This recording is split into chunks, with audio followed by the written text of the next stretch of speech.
안녕하세요. 음악 논문 작성법 시간입니다. 오늘은 결론과 초록에 대해서 보도록 하겠습니다. 지지난 시간의 서론, 지난 시간의 본론, 오늘 드디어 결론 파트를 보는 날입니다. 자, 오늘 수업이 끝난 다음에 여러분들 머릿속에 딱 두 가지만 기억되면 됩니다. 결론과 결과는 다르다. 초록은 짧아야 한다. 이 두 가지만 기억하시면 수업의 절반을 얻어가신다고 보시면 되겠습니다. 일단 결론 목차 예시를 보면요. IBC 논문과 IMRD 논문이 결론에서 원하는 게 조금 달라요.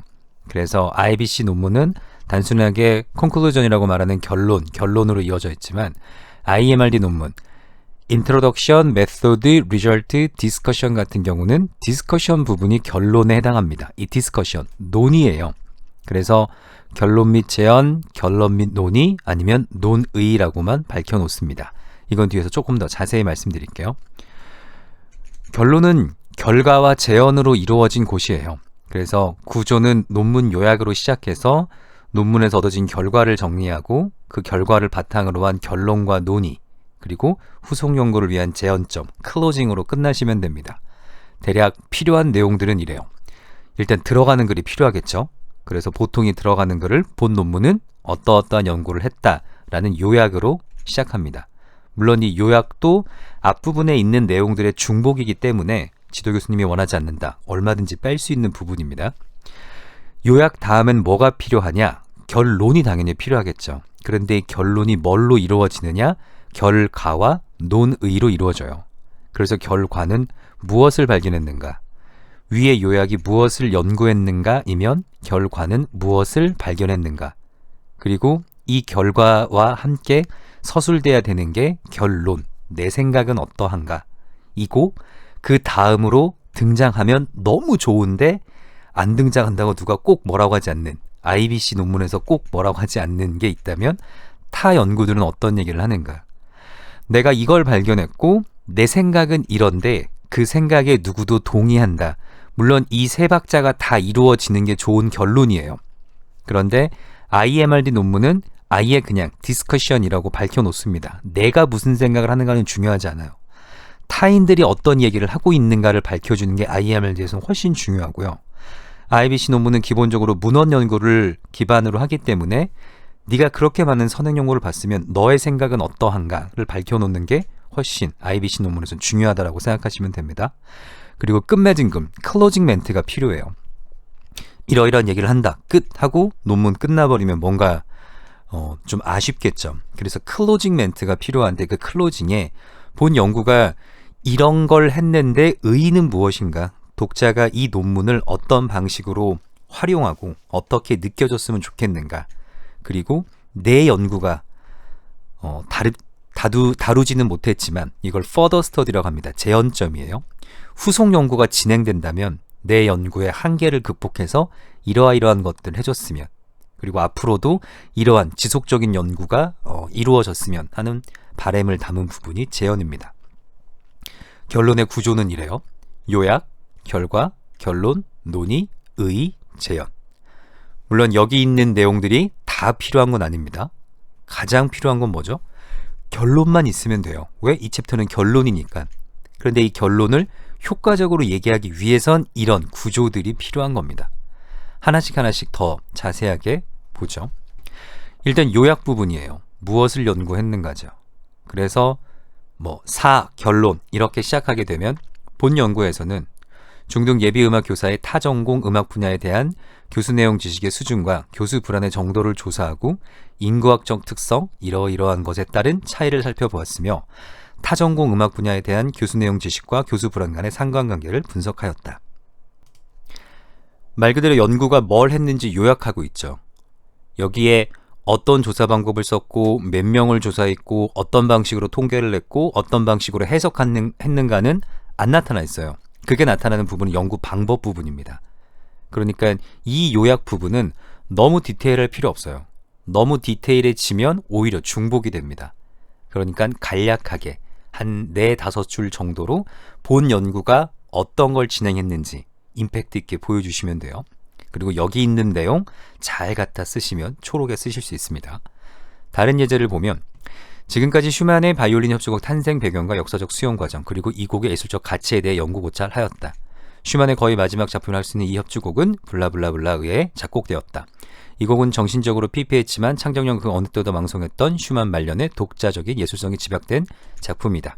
이 작품이 탄생하고 나서 그 젊은 시절부터 고실병자 말고 있던 정신질환이 악화되어 불과 반년 이후 자살을 시도하고 투병을 이어가다 1856년에 사망하였다. 이 작품 이후 이렇다 할 대표작이 없는 것으로 보아 사실상 마지막 작품에 가까운 이 협주곡은 슈만에 대한 심도 깊은 이해를 위해서라면 반드시 연구되어야 할 작품 중에 하나이다. 어떤가요? 둘 다 요약으로 시작했어요. 어떤 게 더 이 연구를 이해하는데 좋으신가요? 위의 예제가 훨씬 더 이 연구를 잘 압축하고 있죠. 아래 예제는 사실상 연구 요약으로 보면 지금까지 슈만 바이올린의 탄생 배경과 역사적 수용 과정 그리고 이 곡의 예술적 가치에 대해 연구 고찰하였다 정도 하나예요. 나머지는 너무 길죠. 부연 설명. 이 부연 설명이 필요한 건 내 연구가 그만큼 중요한 작품을 다루었고 고로 내 연구는 굉장히 필요한 연구다. 이 얘기 밝혀주려고 하고 있는 거예요. 그런데 너무 길죠. 포커스가 안 맞죠. 요약은 아까도 얘기했지만 반드시 있어야 되는 건 아니에요. 어차피 이 요약은 초록에도 등장하게 되고 논문은 위에서부터 아래로 읽습니다. 서론, 본론, 결론 순서로 읽기 때문에 위의 연구를 잘 읽어온 사람이라면 결국 이 부분은 중복에 불과해요. 그러니까 너무 길지 않게 지도 교수님이 뭐라고 한다? 과감하게 빼시는 것도 생각해 보시면 됩니다.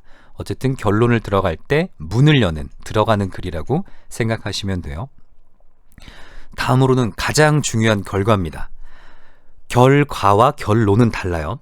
결과는 result입니다. 결론은 conclusion이에요. conclusion은 result를 기반으로 해서 내가 무언가를 해석해서 쓰는 글이고 결과는 아날리시스를 통해서 나온 데이터를 쓰는 곳이에요. 이걸 잘 구분하셔야 좋은 결론 파트를 쓰실 수 있습니다. 이 얘기가 의미하는 건 뭐냐면 좋은 결과가 없으면 좋은 결론이 없어요. 좋은 결과는 좋은 아날리시스가 없으면 존재할 수 없습니다. 그러니까 본문이 좋지 않으면 절대로 결론은 잘 쓸 수가 없어요. 그게 불가능해요. 내가 왜 결론이 안 써지는가? 내 결론이 왜 특별한 게 없는가? 본문이 안 좋아서 그렇습니다. 다시 한번 백해서 확인해 보시면 돼요. 결과 파트는 무엇을 발견했는가를 쓰는 겁니다. 본 논문에서는 카겔의 성악 작품 안에서 볼 수 있는 텍스트와 음악과의 상관관계를 음성학적, 형식적, 의미론적, 극단적인 요소까지 네 분류로 살펴보았다. 카겔은 발음 및 발성법 등을 세분화시키거나 음소의 조합 및 발음 방식의 확장을 통해 텍스트와 음성학적 요소를 연관시켰으며 악장에 따라 텍스트의 분해 정도를 조절하거나 텍스트의 음색에 따라 음악적 형식이 구분되게끔 구성함으로써 텍스트와 형식과의 상관관계를 보여주기도 하였다.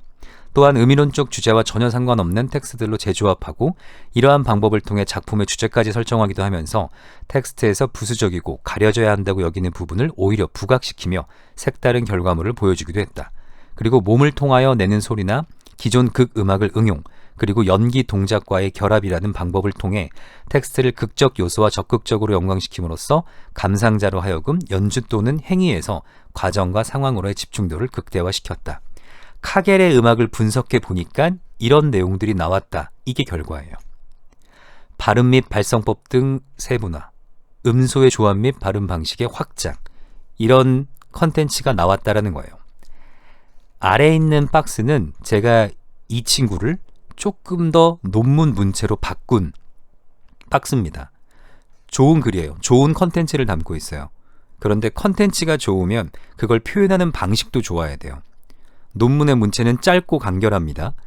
여기에서 뭐뭐라고 부르는, 뭐뭐로 생각된다, 보여진다, 이런 말들 빼시고요. 가장 중요한 의자의 사용, 뭐뭐의 뭐, 뭐뭐의 뭐, 이런 표현들 있죠. 이런 표현들을 줄이시면 훨씬 더 깔끔한 글을 쓸 수 있어요. 다시 한번 정리된 글을 한번 보자면, 본 논문은 카겔의 선악작품에서 볼 수 있는 텍스트와 음악의 상관관계를 음성학적, 형식적, 의미론적, 극적인 요소 4가지로 분류하였다.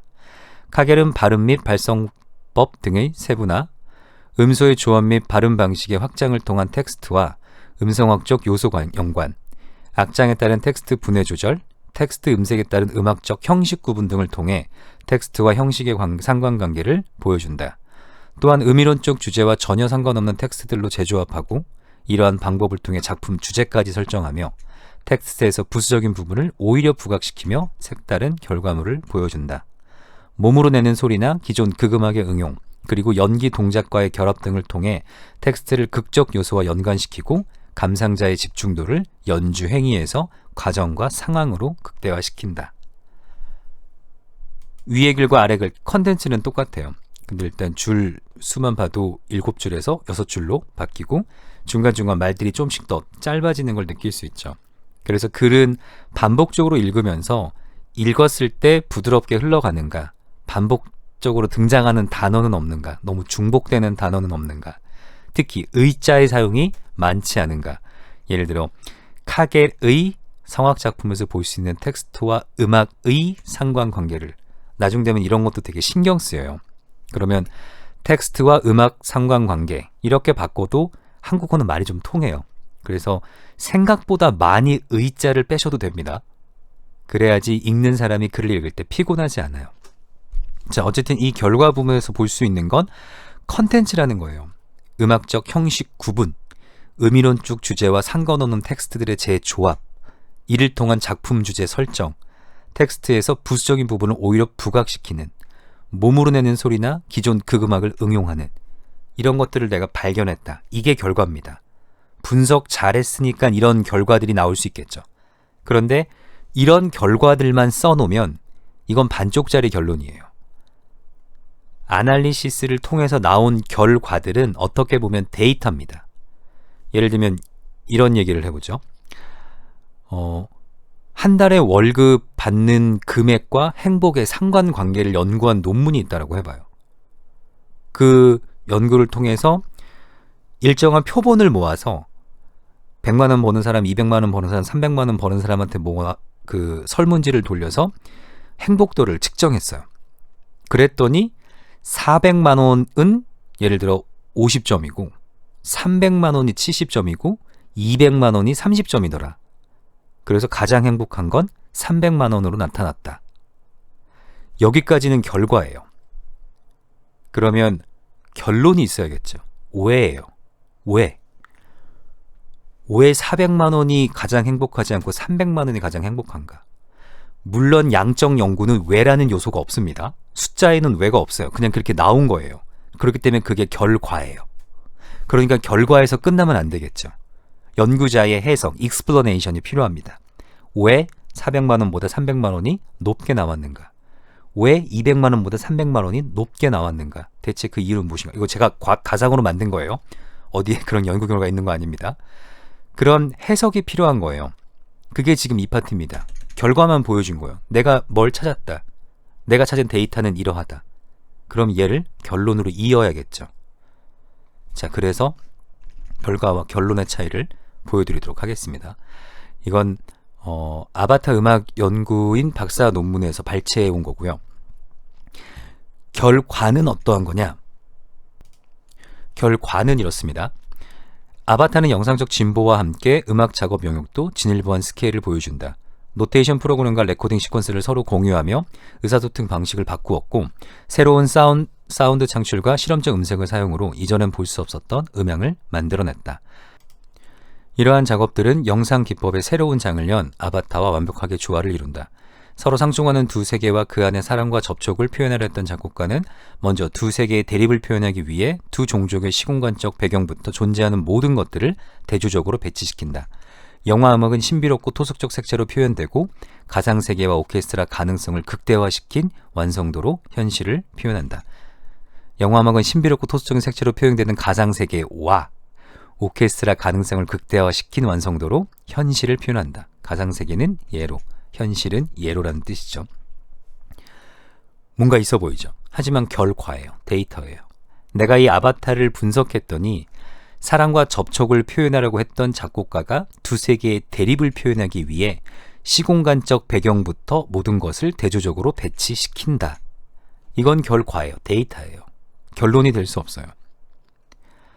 영화음악은 신비롭고 토속적 색채로 가상세계를 표현하고 오케스트라 가능성을 극대화시킨 완성도로 현실을 표현한다. 가상세계는 토속적으로, 현실세계는 오케스트라로. 역시 이것도 결과예요. 결론이지 않아요. 영화를 봤더니 가상현실에 그 판도라 행성이 모습이 나올 때는 마치 아프리칸 음악이라든가 이런 민속음악처럼 토속적인 색채의 사운드가 나오고, 이렇게 중장비로 무장한 미군들이 나올 때는 헐리우드의 전형적인 오케스트라 사운드가 등장한다. 이건 결과예요. 아날리시스를 통해 나온 데이터입니다. 그럼 이 결과가 어떻게 결론으로 이어져야 되는가? 결론엔 어떤 내용이 필요한가? 아바타는 인간의 삶을 그대로 투영하는 작품으로 대립 속 인간의 이기와 욕망이 불편한 진실처럼 다가온다. 대리적 관계는 언제나 인간 생활 모습 가운데 존재하고 그 이중성과 양면성은 항상 양극단을 형성한다. 이 영화에서 대립을 해소하는 중지자 제이크는 접속과 접촉을 통해 두 세계가 소통하도록 돕는다. 결국 이 소통의 갈등을 해소하고 새로운 삶으로의 전환을 받아들이게 한다. 과거 우리의 소통 또한 접촉을 통해 이루어졌지만 시대의 흐름과 변화 그리고 문명의 발달을 통해 점점 직접적인 접촉을 이뤄가고 있다. 또 인류는 현재 아바타에서 묘사되는 가상세계와 현실세계를 넘나들며 살고 있다 해도 과언이 아니다. 일상을 웹상의 가상공간에 접속하고 그곳에서 자신의 모습을 닮은 아바타를 만들어 타인과 소통한다.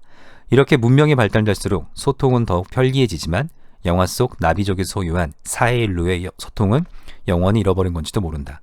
영화는 이런 우리의 모습을 투영하고 인간의 소통에 대해 다시 한번 생각해보는 계기를 마련해주고 있다.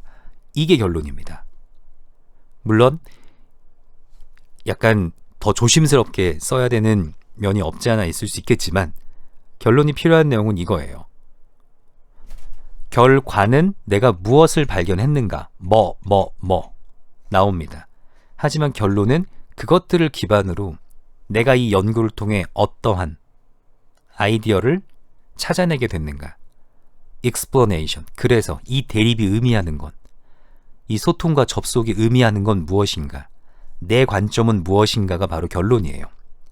이 부분이 너무 부풀려지면 보통 지소 교수님들이 소설을 썼네 라고 표현하십니다. 그러니까 너무 멀리 가는 건 안 되지만 분명한 논점이 보이죠. 여기에 그 영화 속에 셋업되어 있는 아바타 1편입니다. 셋업되어 있는 게 사해인류라고, 모든 아바타의 그 판도라 행성의 종족들은 머리 이렇게 해가지고 직접 접촉을 통해서 무언가랑 소통해요. 동물과도 소통하고. 그런데 그 지구인들로 나오는 사람들은 이렇게 헤드셋 끼고 통신으로만 소통을 하죠. 물론 직접 대화도 하지만 그게 정말 이 사해인류라는 직접 접촉과는 조금 다르죠. 두 접촉이 달라요. 그 종족의 소통 방식이 달라요. 그 소통 방식을 서로 다른 시공간적 배경부터 이런 방식으로 음악으로도 그걸 표현했다. 그런데 내가 거기에서 어떤 걸 느끼고 있는가? 우리도 모두 접속을 통해 살아간다. 접촉을 통해 살아간다. 근데 우리의 접촉이 접속으로 바뀌면서 우리가 영화 속에서 봤던 판도라 행성의 그들의 사해인류라는 완전한 접촉의 삶을 우린 잃어버리고 있다. 영화는 그걸 시사하고 있다. 이게 결론입니다.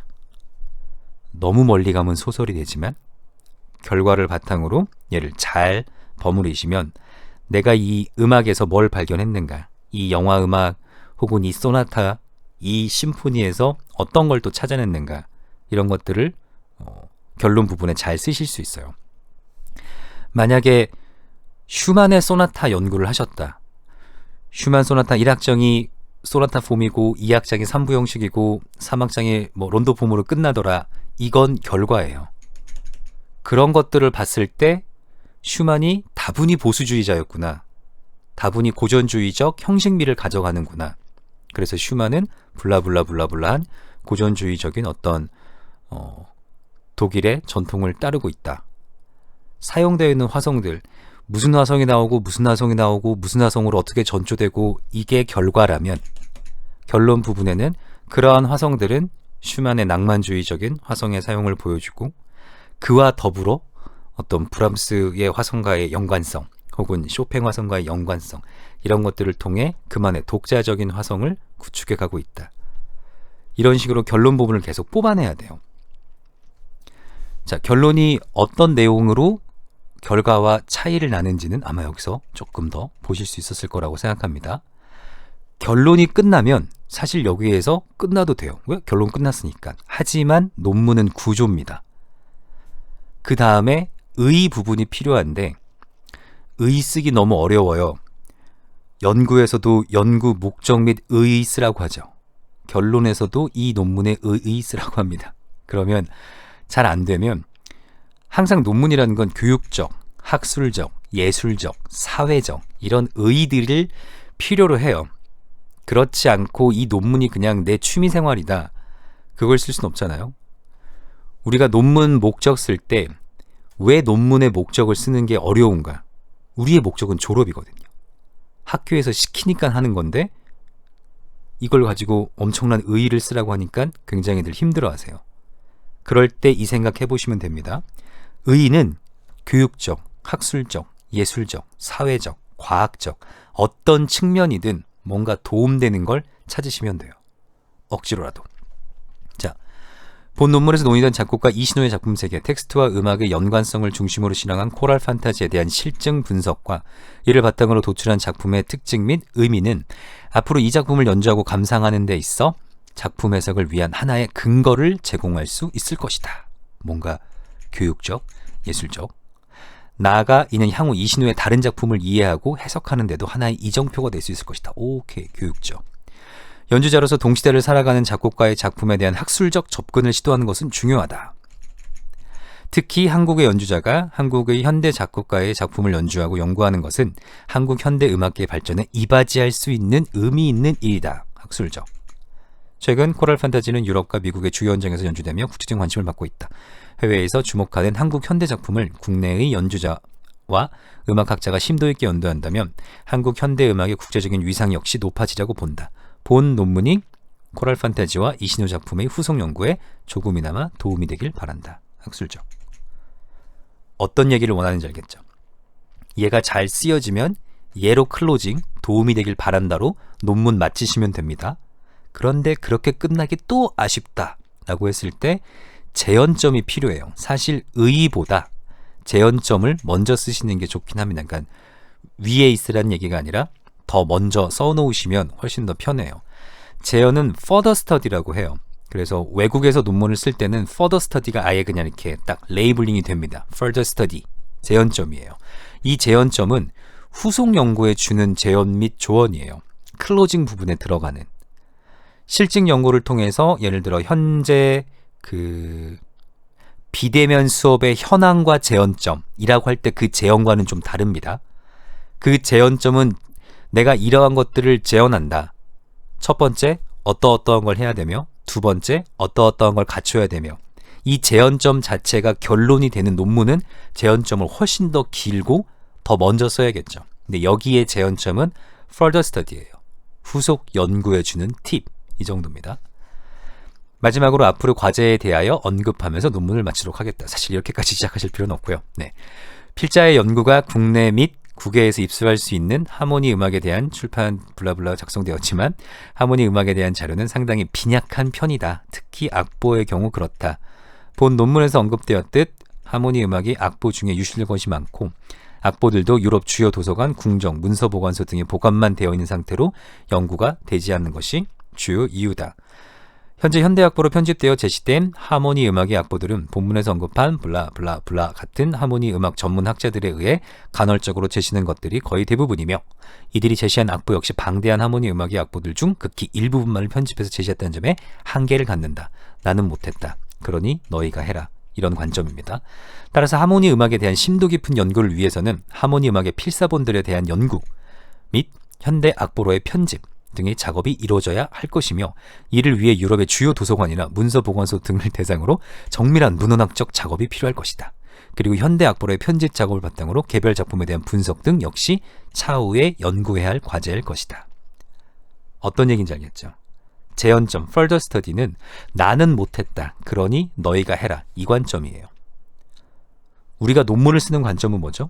이 주제 너무 중요한데 선행 연구 보니까 너무들 형편없더라. 아니면 너무들 좋은 연구인데 한쪽으로만 치우쳐 있더라. 그래서 내가 한다. 내가 선행 연구 다 뒤져봤는데 이런 건 없더라. 그래서 내가 한다. 이게 연구의 컨셉이에요. 재현은 나 연구 잘했는데 한계점이 있더라. 그 한계점을 보완해서 이렇게 해봐라.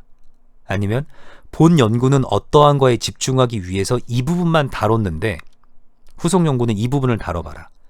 내가 몰라서 못한 거 아니다. 나는 이 영역만 집중적으로 다루기 위해서 본 논문을 여기서 끝내지만 이와 똑같은 주제가 진행된다면 너희는 이쪽을 해봐라. 이게 재현 부분이에요. 이렇게 되면 결론이 끝납니다. 이쪽이 이제 완전한 클로징이에요. 다시 한번 정리를 해보면 들어가는 글 요약입니다.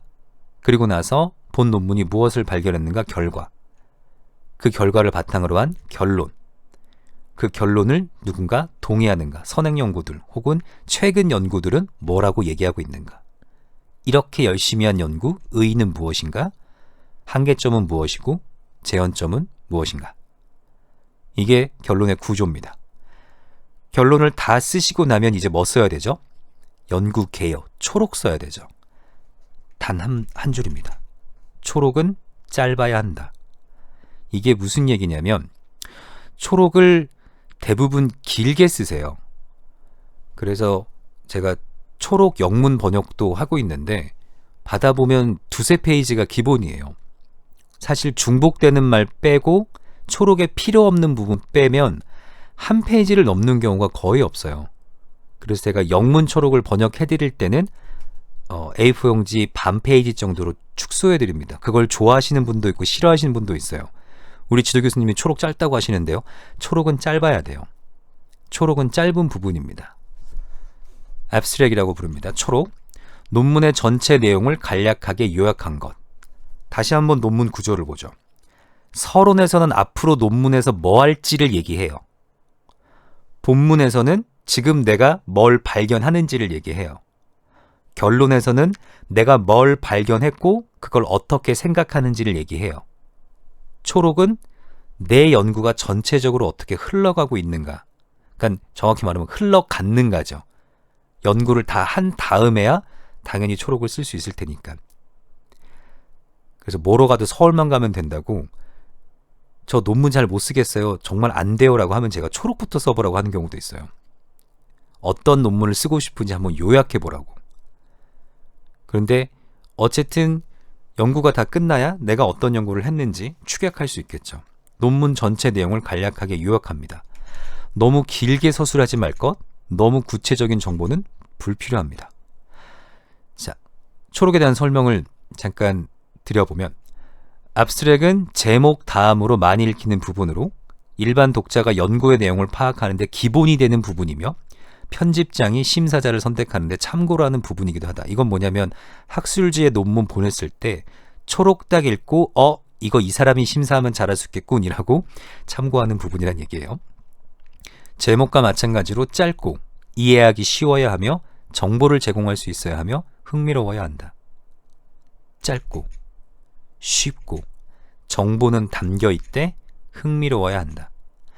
연구자들에게 있어서 다른 연구자의 연구 내용을 논문 전체를 읽지 않고도 짧은 시간에 파악할 수 있다는 점에서 매우 중요하다. 이 네 줄에서 짧다, 쉽다.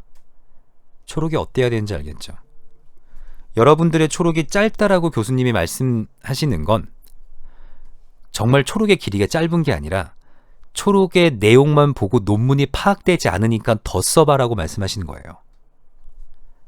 결코 초록을 길게 쓰라는 얘기가 아니라 짧은데도 모든 내용이 간략하게 다 표기되어 있으면 그건 좋은 초록이에요. 그런데 대부분의 초록이 짧게 써서 내용을 잘 갖고 있지 못하기 때문에 자꾸 길게 써서라도 내용을 다 넣으라 라고 해서 길어지는 겁니다. 초록은 말로 표현하면 엘리베이터 스피치예요. 엘리베이터 스피치가 뭐냐면 엘리베이터를 타고 올라가는 시간 한 30초에서 1분 30초 사이에 나한테 관심 있는 사람한테 물건을 파는 거예요. 띵 하고 시작하는 순간부터 저는 누구고요? 제가 팔 물건은 무엇이고요? 제 물건의 장점은 무엇이고? 블라블라 해서 내가 이 프로덕션을 셀링할 수 있는가? 그게 엘리베이터 스피치예요. 그래서 유튜브에 엘리베이터 스피치라고 치시면 자기를 소개하는 영상, 안녕하세요, 저는 누구고요? 무슨 전공이고요? 어떤 일을 하고 있고요? 앞으로 어떤 일을 하고 싶습니다. 블라블라 이런 이제 설명을 하는 엘리베이터 스피치 영상이 있어요. 이게 초록이라고 보시면 돼요. 초록은 짧고 임팩트 있어야 됩니다. 모든 정보를 다 담고 있되 짧고 쉬워야 돼요. 독자의 흥미를 끌 수 있어야 됩니다. 그러니까 주저리 긴 내용은 필요하지 않아요. 여기에서 제가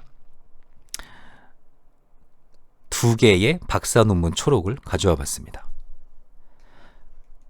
좌측에 보이는 초록이 한 105페이지 정도 쓴 논문의 초록이고요. 우측에 보이는 초록이 한 130페이지 정도 쓴 논문의 초록이에요. 어떤가요? 제가 명확하게 보실 수 있게 A4 용지 그대로 이 출판본, PDF본 그대로 떠왔어요. 초록은 딱 이 정도입니다. A4 용지 절반, 문단 띄지 않고 A4 용지 절반, 문단 띄지 않고 This study examined Jonathan Harvey's core musical process and spiritual background through his full string quartet. 이 연구는 조나단 헐비의 중요한 음악적 프로세스와 정신적 배경을 통한 그의 4개의 스트링 퀄텟을 통해서 연구한다. 조나단 헐비가 어떤 사람이고 스트링 퀄텟들이 어떠한 의미이며 두서 그냥 긴 서두 없이 바로 본 연구는 깔끔하게 시작하죠. 그래서 이걸 보시고 너무 짧지 않나요?